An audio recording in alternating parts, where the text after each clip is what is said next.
triglycerides. What are they, and how does that all fit into this formula here? So triglycerides are basically energy. It's basically food, right? If you think about this as living organisms, we require nutrition. We eat food, we absorb it, we digest it, we package it, we deliver it to our cells for energy. The carbon bonds are burned, if everyone remembers their old Krebs cycle from high school chemistry. So food is delivered to the body and then has to be delivered to the cells. So the liver takes in all the food from the intestinal tract, proteins, sugars, carbohydrates, and fats, and packages them. And triglyceride is the main component of nutrition. So a triglyceride is a 3-carbon sugar, right? People don't think of triglycerides as having sugar. The glyceride, like glucose, and there's a fatty acid attached to each. So these are these molecules that are fats and sugars that are packaged in the liver in these particles, and they're sent out, and they become food. Triglycerides are delivered to the cells for energy. Now, these particles, as they travel through the body, leaving with triglycerides, pick up cholesterol.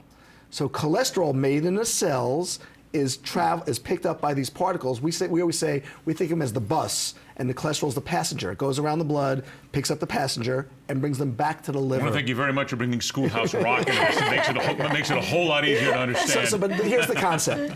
Cholesterol and triglycerides have nothing to do with each other. They're both passengers in the particle.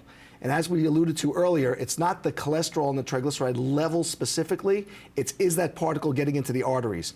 The higher the triglycerides, the more energy coming in, or if the people have a genetic disorder, and that's associated with the people who wind up getting the particles into the arteries more. So 2 people with the same cholesterol level, the one with the higher triglycerides is felt to be the one who's at more risk.